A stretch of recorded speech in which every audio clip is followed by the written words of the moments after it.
अच्छा, वो circular debt क्या है कि जी वो आप मतलब ये एक साइकिल है कि तेल आता है या गैस आती है, उसकी एक प्राइस होती है, वो जनरेशन कंपनीज उनसे खरीदती हैं या आईपीपीज उनसे खरीदती हैं। वो फिर आगे इनको बेचती हैं डिस्ट्रीब्यूशन कंपनीज को। डिस्ट्रीब्यूशन कंपनीज बिल इकट्ठा करते हैं, उनसे पूरे पैसे इकट्ठे नहीं होते, तो वो जनरेशन वालों को पैसे नहीं देते। जनरेशन वाले जो हैं वो फिर जो सप्लायर्स हैं उनको नहीं दे सकते। तो ये एक साइकिल बना हुआ है जिसको सर्कुलर डेट कहते हैं। वो तकरीबन 2700 अरब के करीब हो चुका है। अब उसका टू थर्ड जो है, दो तिहाई 2700 अरब का, तकरीबन 1800 अरब, वो आईपीपीज का है। आईपीपीज इंडिपेंडेंट पावर प्रोड्यूसर्स, ये वो हैं जिनके साथ हमारी प्रीवियस गवर्नमेंट्स ने ये प्लांट्स लगाए थे जब लोड शेडिंग वगैरह बहुत ज्यादा होती थी, और उससे भी पहले के। और उसमें कैपेसिटी चार्जेस रखे हुए हैं, क्योंकि पाकिस्तान में कोई इन्वेस्टमेंट करने को तैयार नहीं था, तो बहुत लुक्रेटिव हमें जो टर्म्स ऑफर करनी पड़ी थी। तो वो जब लुक्रेटिव टर्म्स के ऊपर फॉरेन इन्वेस्टर्स आए या लोकल भी जो थे, उन्होंने पैसे लगाए, तो वो कैपेसिटी चार्ज, यानी कि अगर वो आपको 100 यूनिट इलेक्ट्रिसिटी का बेचते हैं तो वो आपको चार्ज करेंगे एक सर्टन रेट के ऊपर। और अगर वो नहीं बेचते किसी भी वजह से, वो तब भी आपको चार्ज करेंगे। राइट। तो राइट। कैपेसिटी पेमेंट्स जो हैं वो ये वो तकरीबन 60% या वो हर किसी का डिफरेंट है, वो गवर्नमेंट को देना ही देना है। अच्छा, सो वो गवर्नमेंट दे नहीं पा रही क्योंकि गवर्नमेंट के पास पैसे नहीं है, और मोस्ट ऑफ देम उनको डॉलर टर्म्स में देने की जरूरत है, तो डॉलर तो बिल्कुल ही नहीं है। तो ये सो दूसरा इशू ये, सो पहला इशू तो ये है कि जी वो खर्चते हैं 100 और इकट्ठा करते हैं 75। वो 25 का गैप जो है वो लोगों पे डालना पड़ता है। प्लस सब्सिडीज भी हैं, लोगों को मुफ्त भी दे रहे हैं। दूसरी तरफ ये सर्कुलर डेट है जो कि बढ़ता जा रहा है, 2700 अरब के ऊपर पहुंच गया है। तो इसको भी कम करना है। आईएमएफ आके कहता है जी इसको कम करें, तो इसका भी जो बर्डन है वो आहिस्ता आहिस्ता इनका गोल ये है कि वो लोगों पे डाल के इसको खत्म करें। सो ये हैं जी दो मेन प्रॉब्लम्स। ठीक है। बिल्कुल। इससे बिल्कुल। मसला क्या क्रिएट होता है, एक तो लोगों के ऊपर जो आप देख रहे हैं, अब लोग सड़कों पे निकल रहे हैं। दूसरा ये है कि वो जितनी इलेक्ट्रिसिटी महंगी होगी उतनी चोरी ज्यादा होगी, उतनी नॉन रिकवरी ज्यादा होगी। सो ये कि विशेष साइकिल है। इसके अंदर माइंड अप्लाई करने की जरूरत है, इसके अंदर मैनेजमेंट टेक्निक्स लाने की जरूरत है, इसके अंदर कोई ऐसे लोग लाने की जरूरत है जो कि समझते हो कि कारोबार कैसे चलता है, या ये किस तरह से डील करना है, इसका सोल्यूशन क्या हो सकता है। राइट। तो अब मैं आता हूँ कि करना क्या चाहिए। हम्म। सो अभी तक जो मैंने बात की, देखिए ये तकरीबन सबको पता है, मैंने कोशिश की सिंप्लीफाई करने की, लेकिन ये तो कब से चल रहा है। ये तो एक डेली की रूटीन है, इसके ऊपर बात हो, आप टीवी चैनल्स लगाएं, आप अखबार पढ़ें, सबको पता है जी लाइन लॉसेस भी हैं, पैसे वो अपने रिकवरीज नहीं है, ये जो सर्कुलर डेट है, सबको पता है इस चीज का। ये कोई नई बात नहीं है, तो ये होना ही था और अभी ये शुरू हुआ है। राइट। अब मुझे ये समझ नहीं आती है कि ये केयर टेकर गवर्नमेंट जो है, ये तो भाई क्या सोच के आए थे, आपके पास क्या कोई प्लान नहीं था। हम्म। अब हम्म। ये जो मैं आपको सोल्यूशन बताऊंगा, ये तो हम तकरीबन हर दूसरे प्रोग्राम में इसके ऊपर बात करते हैं। वो क्या है? सो अगेन सिंप्लीफाई, दो सॉल्यूशंस।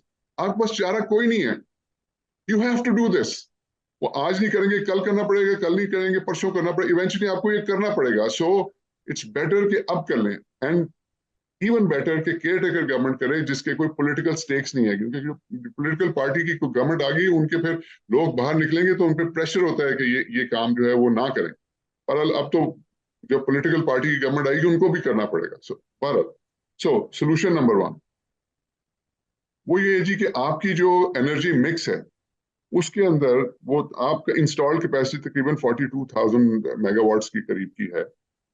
तो उसमें आप तकरीबन 43% जो है आप इंडिजिनस, यानी कि आप उस फ्यूल से या उस जरिए से बनाते हैं जो कि पाकिस्तान में पैदा होता है, which is a good thing. और ये बढ़ता जा रहा है। उसमें उसमें हम पानी जो हाइड्रो है उसमें 24% है, न्यूक्लियर 12% है, रिन्यूएबल्स यानी कि विंड, सोलर, बगास वगैरह जो है, सूरज से या हवा से ये जो बिजली वगैरह होती है बनती ना, है जी। या ये जो वेस्ट प्रोडक्ट होता है इस फसलों वगैरह का, वो 3% उससे बनती है। और थर्कोल जो कि मैं समझता हूँ ये फ्यूचर है, ये हमें बचा सकता है, वो 4% इस वक्त कर रहा है। तो तकरीबन 43%। बाकी 57% जो है वो इम्पोर्ट होती है।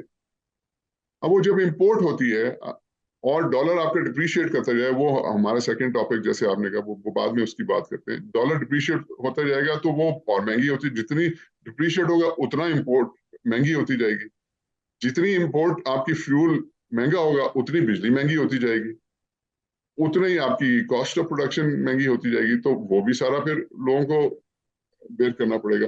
तो इसमें दो चीजें करने की जरूरत है। एक तो आपको वॉर फुटिंग के ऊपर अपनी इंडिजिनस यानी कि जो पाकिस्तान में पैदा होते हैं रिसोर्सेज, उनके ऊपर कन्वर्ट करना पड़ेगा, वॉर फुटिंग के ऊपर।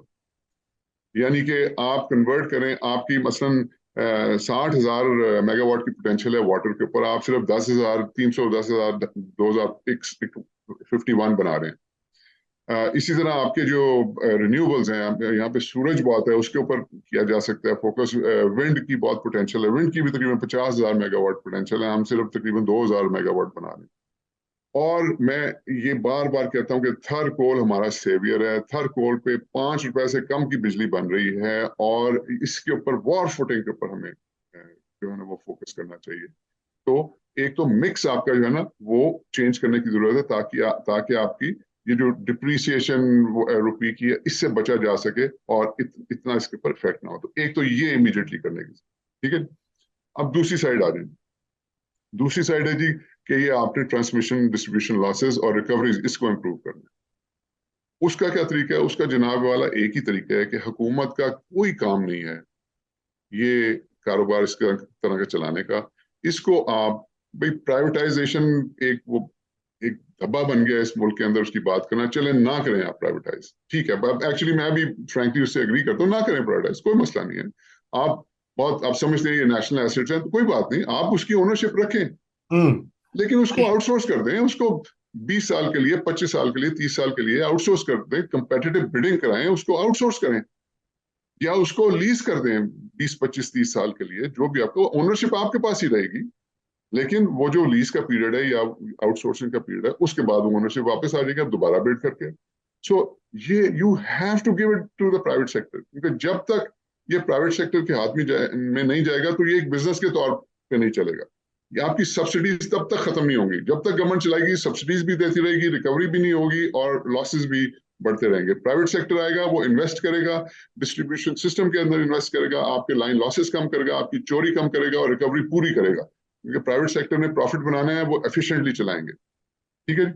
लेकिन एक इसके अंदर क्या भी आ जी। देखिए, केईएससी की जो प्राइवेटाइजेशन हुई है, उस तरह ये मसला इस वजह से हुआ है कि केईएससी की प्राइवेटाइजेशन प्रॉपरली नहीं हुई। उसके अंदर हमने क्या किया है कि जो जो जनरेटिंग कंपनी और डिस्ट्रीब्यूशन कंपनी दोनों इकट्ठे करके हमने उसको ऑफलोड, हमने प्राइवेटाइज कर दिया। ये एक्सपीरियंस ठीक नहीं रहा।